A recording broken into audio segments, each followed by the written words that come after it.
Hello, brothers and sisters. We're gathering together to celebrate All Souls Day, and the theme is waiting for the Lord. The psalmist has a beautiful refrain when he writes, I wait with longing for the Lord. My soul waits for the Lord. My soul looks for the Lord more than sentinels for daybreak. I'd like to ask you, when you wake up in the morning, do you have this feeling of anticipation? Do you wait with longing for the Lord?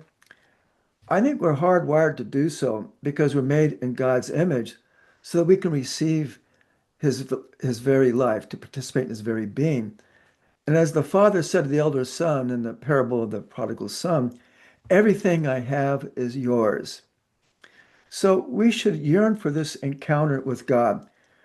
We live in the expectation and the hope of hearing the words of Jesus addressed to us. Come, you who are blessed by my Father. As good as this world is, and it's very good because it is God's creation, it's not our permanent home. We are dwelling in the world's waiting room, sort of like the Motel 6, as we prepare to enter paradise, to take part in the heavenly feast of all peoples that the prophet Isaiah spoke in chapter 25. On this mountain, the Lord of hosts will provide all peoples a feast of rich food and choice wines. He says something that speaks to our heart because of our greatest expectation is to be with God forever, in which the Lord will, back to Isaiah, will swallow up death forever and wipe away tears from our faces. This is such a great consolation when the Lord comes to wipe away our tears. But we can get into trouble when we hope that someone or something else can do the same, can satisfy our deepest longing. As we celebrate All Souls Day, we live in the expectation of receiving such great and beautiful things that we can't even imagine or conceive. But we know them to be true because, as the Apostle Paul reminds us, we are heirs of God and fellow heirs with Christ. That was from Romans 8. And as heirs, we expect to live forever as we wait the redemption of our bodies.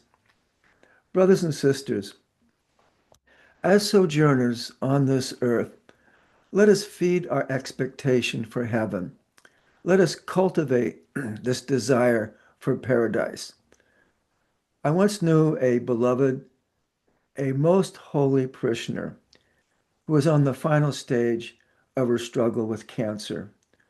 When asked whether she was afraid of dying, she said, in effect, why should I be afraid? This is what we're made for, to be with God forever. She got it.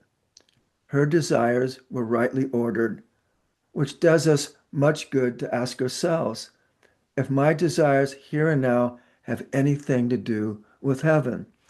Because if they don't, then we run the risk of attaching ourselves to passing things, of putting expectations of the world before expectations of God. But losing sight of what really matters would be a terrible tragedy because we're made for the things that are above, heaven, and not below, worldly things. We're pilgrims on a journey towards the ultimate height of heaven, and if we distract ourselves and glom on to the things here below, whether it be our best career, affluency, social recognition, and controlling power, we're yearning for things that will vanish the moment we die. And in that instant, we will leave this life very disappointed. How much time do we worry and fret, expending so much energy over things that are passing and ephemeral? And when we do become preoccupied, our desire for our ultimate home fades, and we lose sight of the meaning of the way, who is a person, Jesus. Along this line, every Sunday we recite the proclamation of our faith, the Nicene Creed, in which we say, I look forward to the resurrection of the dead and the life of the world to come. How do we do that? How do we wait? Am I driven towards what is essential, or am I distracted by superficial things? Am I a person of hope and expectation, or do I go about complaining that life is not going my way because I give too much value to things that in the end don't really matter and that will pass? So let us commend ourselves to Blessed Virgin Mary, who will help us in our expectation for tomorrow to be at home with God forever. Amen.